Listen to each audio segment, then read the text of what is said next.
Welcome to the Post World Podcast. Yeah, you said better than me.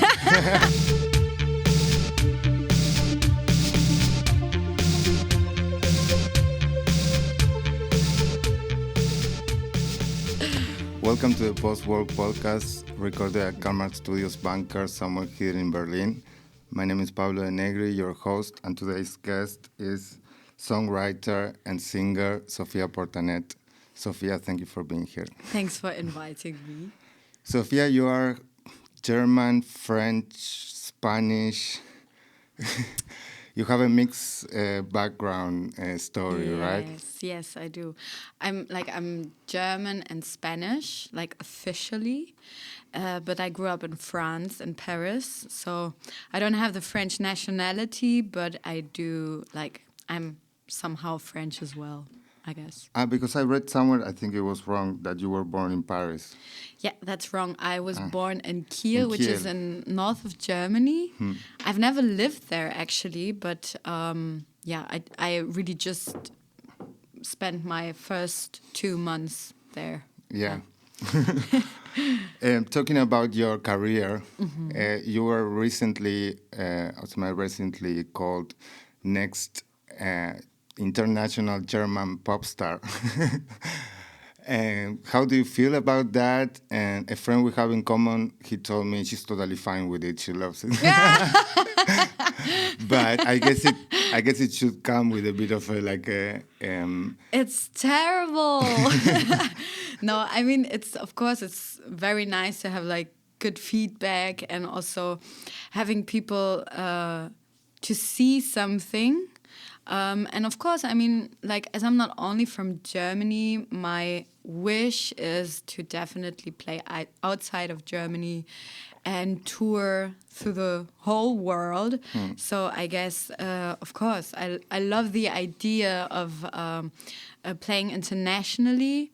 And I always say, yeah, it's also a kind of a pressuring thought because actually I'm not the one doing making that happen. That's something that depends on many things and many people as well. But sure. A lot of times on being in the right place at the right time, and yeah. Yeah, definitely. But this happened kind of recently with your new project. You just released an album last year. It's your debut album, right? Yeah, exactly.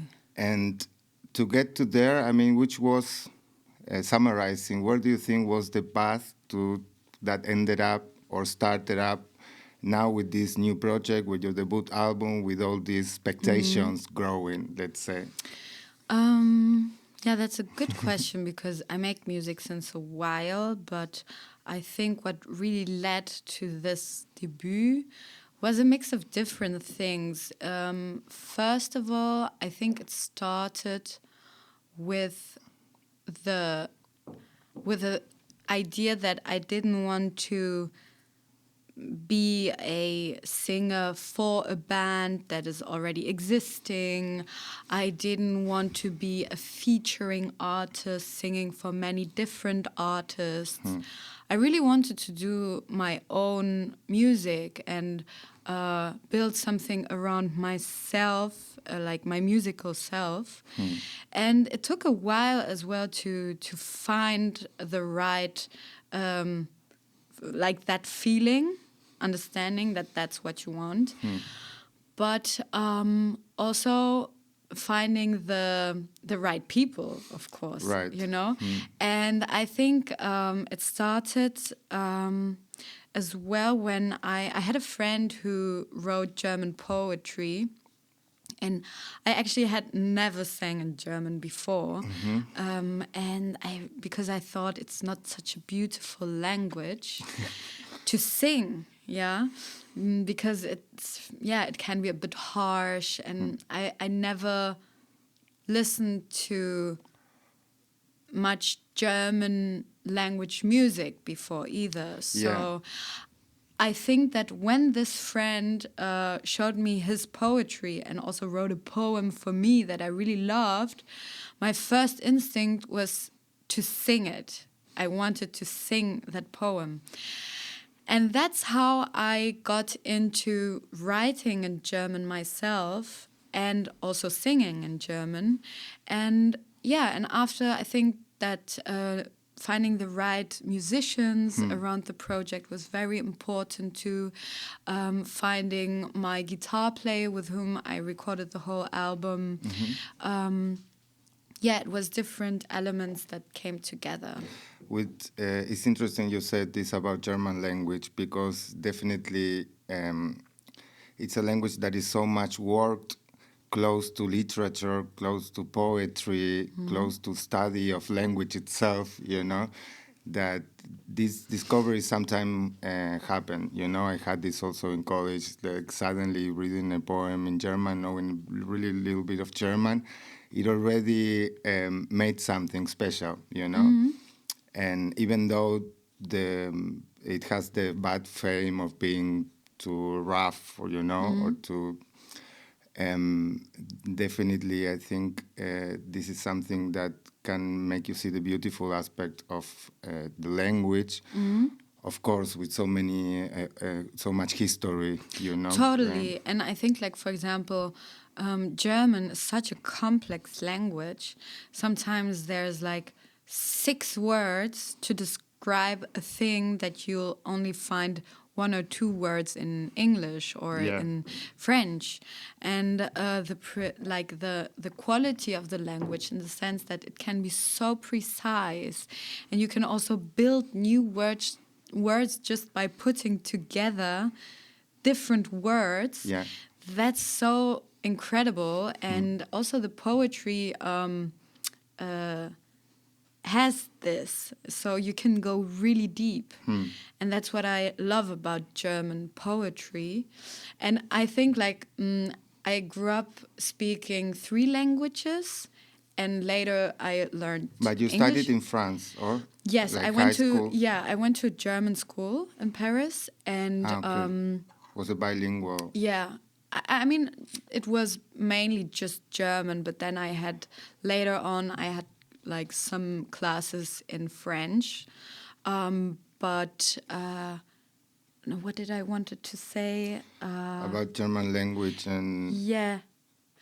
Yeah. So what I was saying is that as I grew up with 3 languages, one of the biggest, like, the reason why I feel lucky is because I can really understand the original language of a book, of a poem, because it's always so different to translate something. So I think being able to really read poetry in the original language is like a big benefit. Totally. Yeah. It's like having a keychain, to different words and different reference systems, and so. Yeah, that's very nice. And I mean, you can also speak to many different people in different countries, which is nice as well. But like in that aspect, I like that a lot. Yeah. Sure, but in neuroscience, they proved already that learning several languages already makes special connections in your brain. For example, it has this thing on being able to translate from one system to the other, which involves a huge complexity, let's say. And you had already this advantage in a way, and you also had the advantage in a way of growing up in a way in kind of studio or theater environment, cultural environment. And I think that also gave you maybe a different standing point, You mean concerning the language, or No, concerning your experience growing up, the influence you have from your family, how close you were with culture, and Yeah, sure. I mean, my father is a musician as well, right, and flamenco, no? Yeah, he makes. I mean, not pure flamenco, but he's definitely Antonio inspired by it. Yes, his name is Antonio Portanet. He made his first 2 records in the 70s and 80s. And yeah, it's a mix between flamenco music, folklore music, and also like his own taste and preferences. And yeah, he sings in Spanish, and he also sings poems. He loves this Spanish poet called Garcia Lorca. Of course. And so he mainly sang poems as well. It's funny because I never realized I was doing the same as my father used to do. And it was really afterwards, I was like, oh my God. When you realize it's always a bit creepy, but it's actually a great gift, you know? Yeah, sure. No, I mean, he's got a beautiful voice. I think the music is... Like the 2 first records are on YouTube and the last one is on Spotify. And yeah, it's really beautiful, beautiful music and voice. I think this definitely gives you a lot of input, you know, especially when you're still young, to kind of aim better what you want to construct. As you said that you knew you didn't know exactly what you wanted to do, but you knew you didn't want to be like just a singer in a band, or that you want to get to construct something that was authentic in a way, you know? Like yeah, and I was lucky because my father had his studio downstairs in our house, and he had like all these synthesizers, and so I was really small when I started like just playing around, and I think usually it sounds like cliche saying that I started very early, or getting interested in music, but it actually really was like that. I had that that room where I could just like play around, so that was really, really nice. That's why this friend in common told me to understand you in a way, this was key, like you are a studio child in a way, you know. Well, yeah, that was definitely the first touching point with me and the musical universe. And you had academic music education, or? It was not really like an education. I used to sing in the children's choir of the National Opera. In Paris. And yes, in Paris. And it was like, it was a great teaching that I received, but it was not like a study. It was really like working for that opera.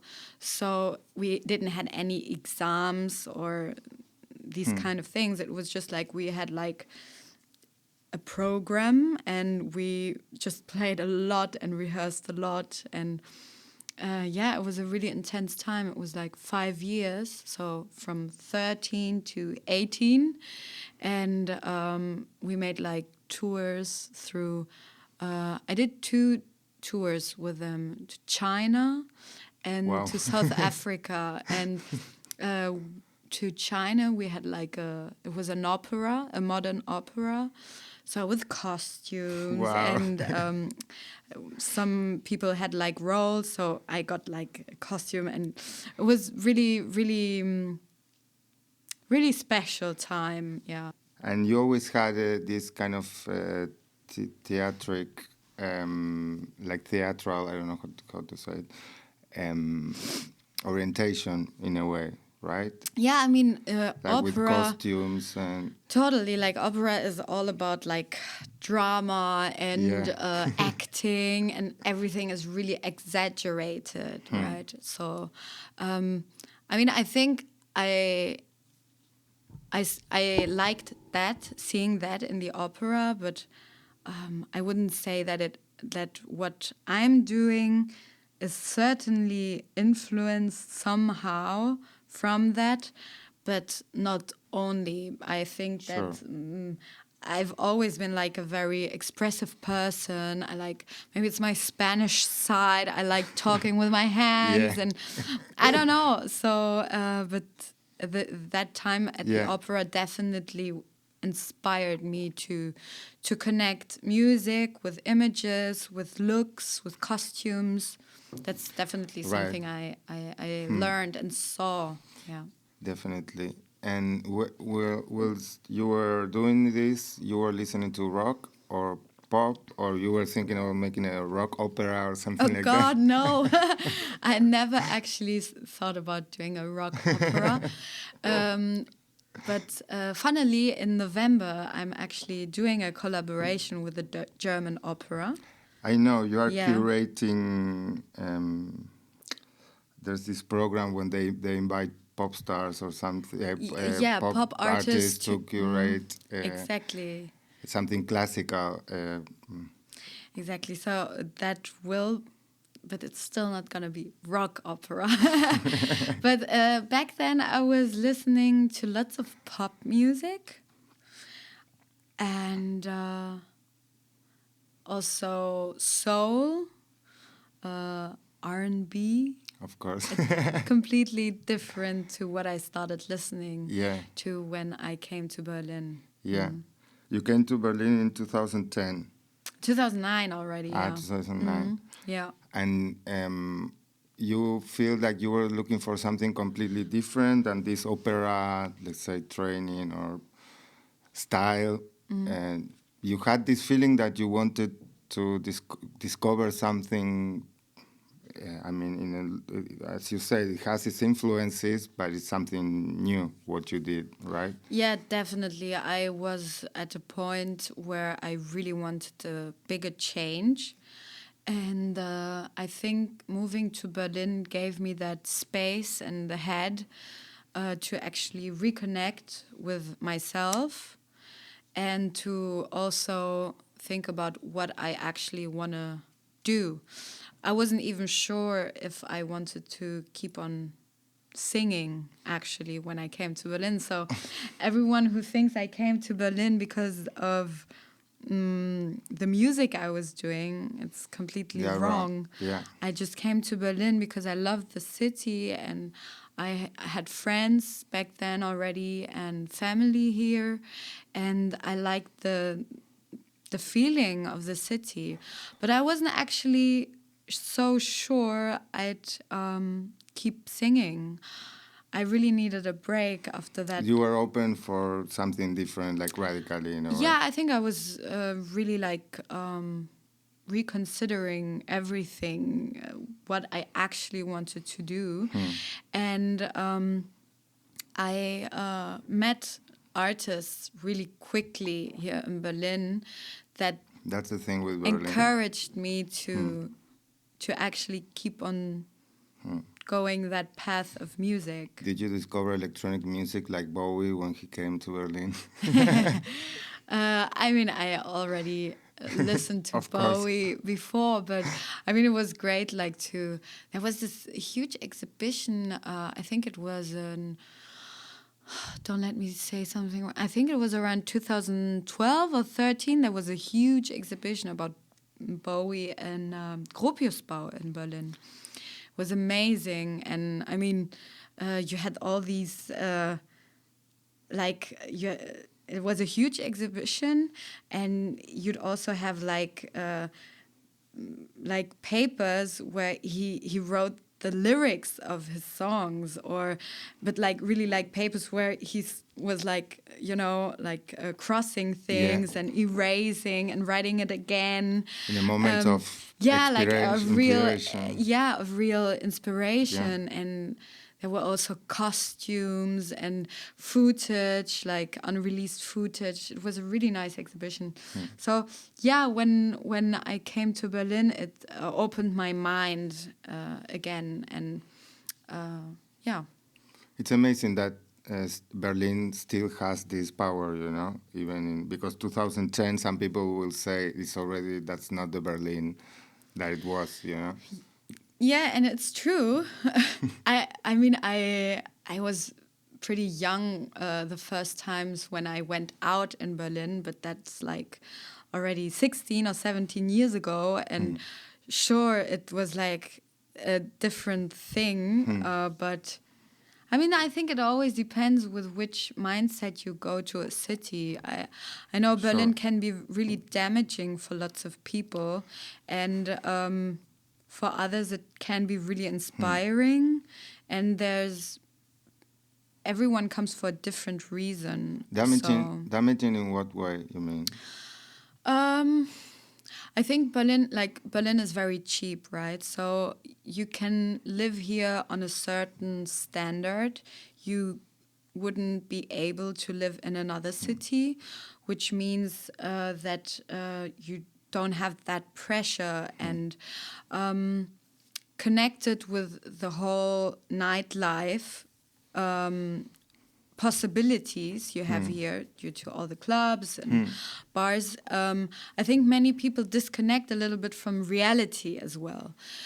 And drugs and all that stuff. So I think it can be really damaging because I think like from people I know as well and friends who came to the city because they were actually not sure about what they wanted to do actually. So I think it always depends what a city can actually do with what you do with it, you know, because you can get, as you say, burnout or something that is good in certain doses, let's say, but this accessibility to a lot of nightlife culture and club culture, and for people that like electronic music, for example, is a very special place because of the history and the constant activity it has, even though it has changed a lot from when it was underground, you know, and it's not so cheap in that way anymore. And so it still has this accessibility to this kind of lifestyle, let's say. And that's maybe the two sided blade, you know. Yeah, I mean, it's great to see how many shows, like how many artists are touring through Berlin, how many concerts you can go to, even like sometimes within the same week, there's like per night 3 different shows you'd actually want to go. Yeah, it's a amazing. very, very big cultural Angebot, diversity. Yes. True. And you have a special connection. You have like a mark of birth connection with Berlin. Yeah. Because of the day you were born, right? Yeah. I mean, I don't know much about that. I mean, in the sense that I came to the world on that 9th of November, which is a special day, and almost everyone from a certain age can tell me like a story about what they did back then. In every birthday, they were telling you about the falling of the wall, you know. Yes, exactly. It's like people who has birthday in Christmas or something. You know? Yeah, I mean, not that bad. I mean, people's birthday on Christmas is always a bit tough, right? But I think it's something good to say, especially for kind of this, I don't know if dark, but interesting feeling of this change of worlds, and so that had the falling of the wall as an implication, you know. I think it's a cool thing being born that day, because I mean it's heavy. But I think for a musician, it's very it's a very cool. And I mean, it was a very special time from what I've been told and what I've listened to, like musically, and like it was a time of reinvention and of people leaving the East and going to the West, and people from the West going to the East, because there was so much freedom and space all of a sudden. So it's interesting the impulse, the creativity that came out of that time. Yeah. And I mean, my music is compared a lot to music from the 80s in Germany. Sure. So were you listening something from that, like Malaria or? Yeah, sure. I mean, I even met Bettina Köster a few years ago, and sure, Malaria or Ideal is one of my favorite bands from back in that time. I also met Annette Humpe, which I'm really happy about. Sure, yeah. So you had this influence kind of directly, because it is in your music. One could say, yeah, I this mean, is the new wave or post-punk, let's say.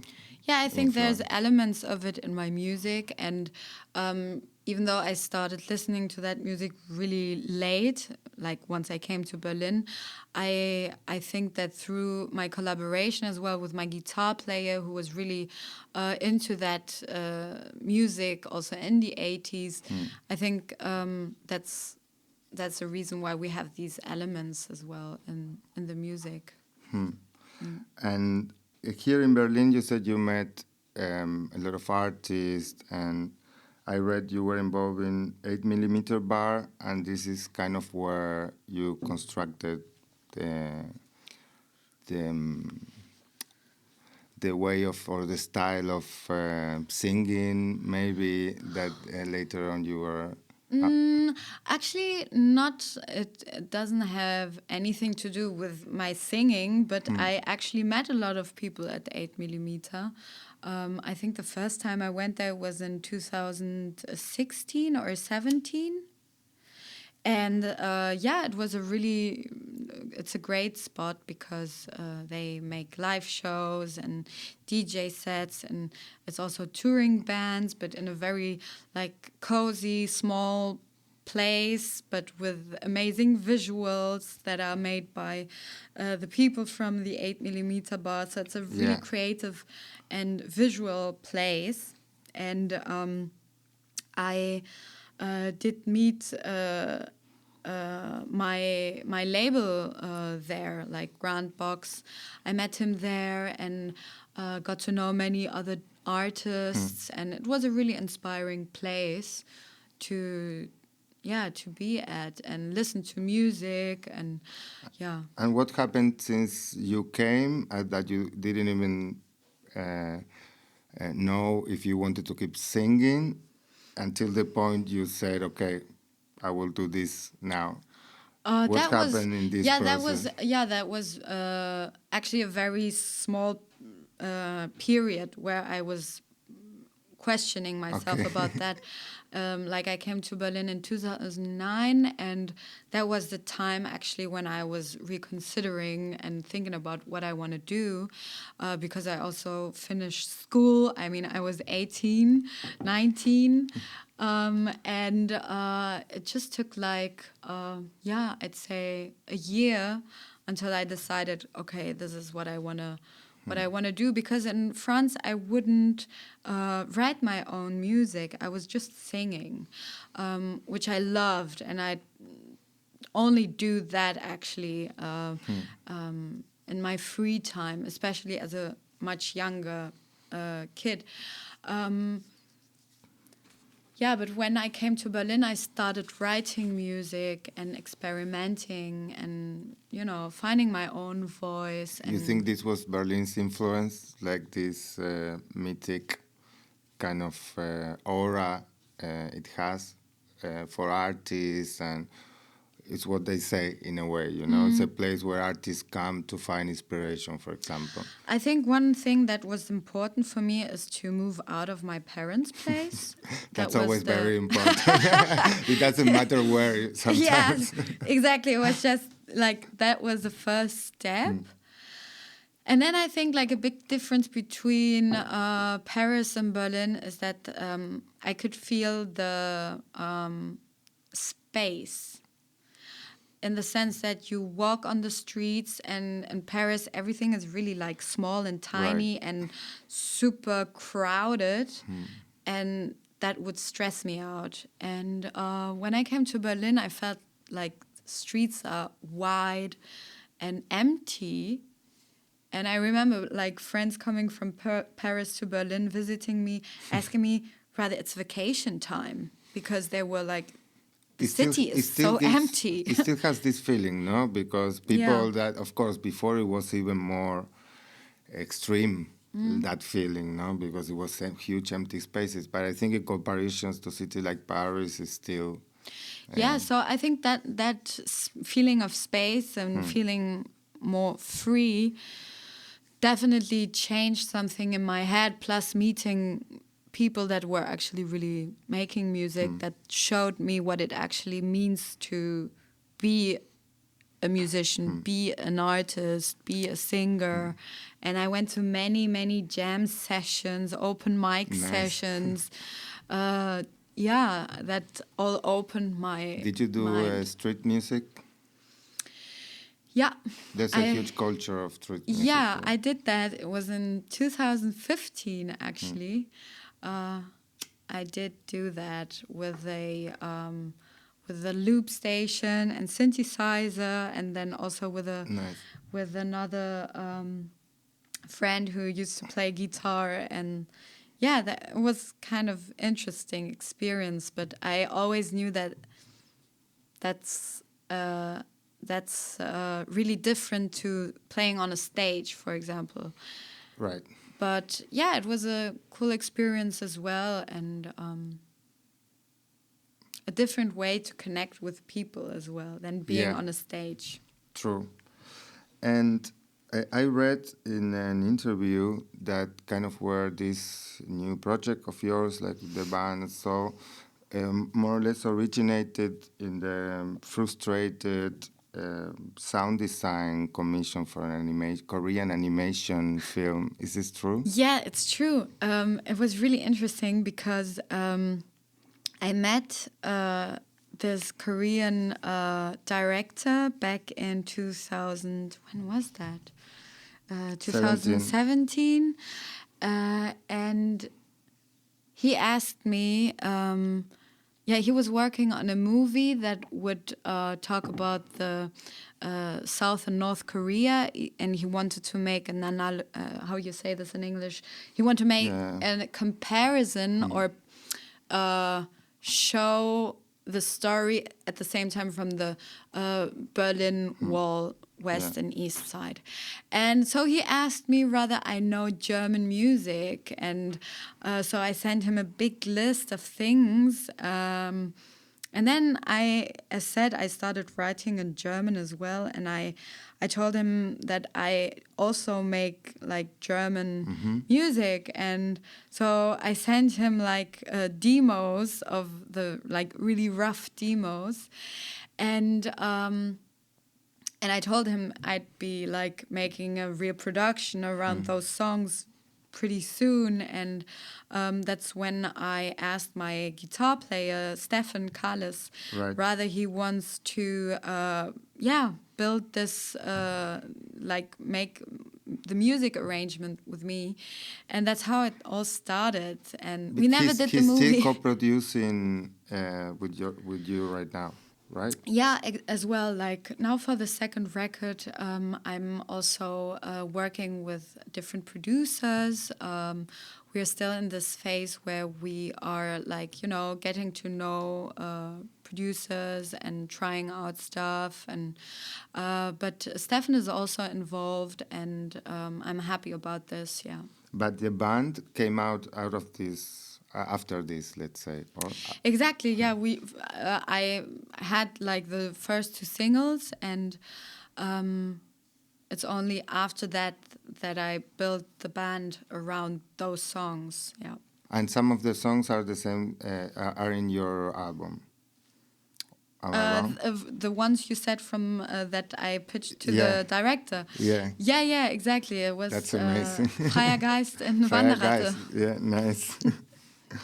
There's this thing with the heritage of the styles, of the genres, the history that comes with it, like for this commission, for example, for this film, also related to German music, or can also be to French music, that you have all these elements inside, let's say, and you can tell in your songs. Also, you have the things that you sing in different languages. And I guess early enough, this is confronting you a lot with the dichotomy or the questioning about the relation between the old and the modern, and how these things really play out in your either inspiration or decision at the moment of composition, or if they are kind of elements of who you are and you don't distinguish it in a way, I read that they were asking you a lot about this, like, is it old or is it modern, or which one is it? Yeah, I mean, I always think that music is a sum of things that happened and something new. So it's always like a mix, I'd rather say. But when I made like the first record, the whole creative process was really, how do you say this in English? Intrinsisch is the German word, which is, Intrinsic. yeah, exactly. The whole creative process was really more about like melodies that I loved, sounds that we put together and looked for, I don't know, a couple of days, you Yeah. know. Looking for the sound. Yeah, really. I think that's something important, to take the time to really, yeah, dig into sounds as well. And so I think the first record was a mix. Of course, there's references from past music, like they say, like Neue Deutsche Welle or Genau. Krautrock or But New sometimes, Wave, post-punk. Yeah. All this is somewhere in that music. Yeah. And at the same time, I think it's still something new, because it's also connected with melodies that are maybe more into pop. Yeah, I think it's just like a mix of these yeah. elements, That's right? why don't agree so much for your music to being called retro, in a way. There's retro elements, and also the production is, I mean, we didn't record anything analog or on tape. I mean, we worked a lot like digitally. We mixed everything digitally. I don't think it's retro music at all, actually. I really think the production is more modern, actually, than retro.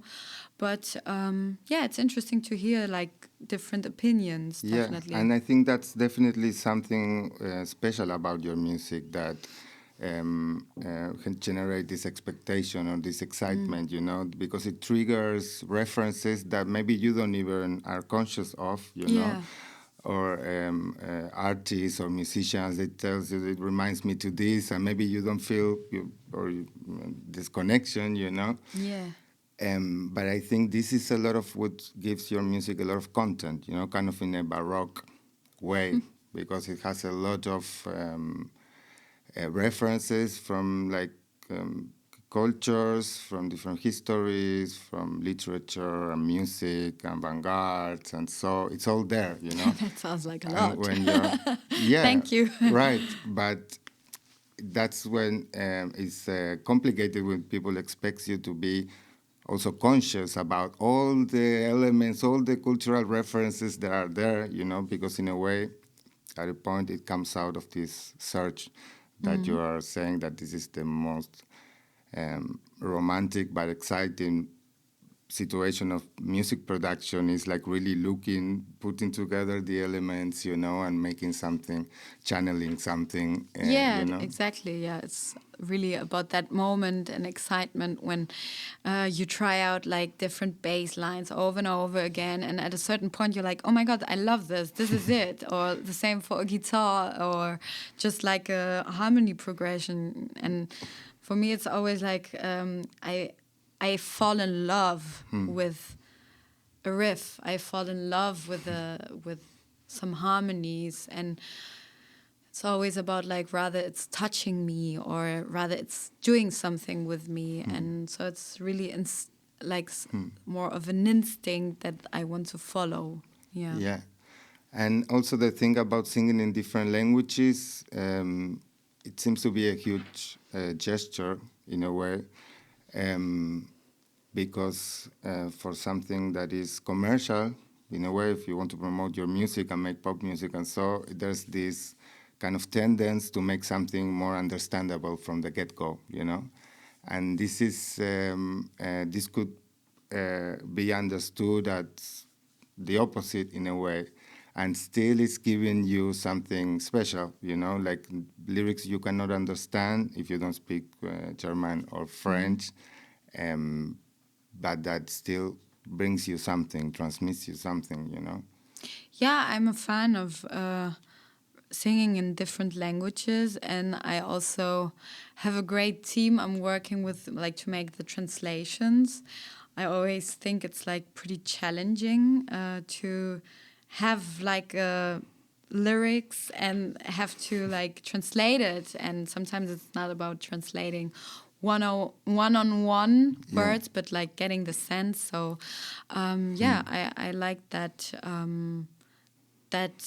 challenge. And I also think it's interesting because some songs sound so different in another language. Like, for example, I have this song called I Trust, and I have a German version of it which is called Menschen und Mächte.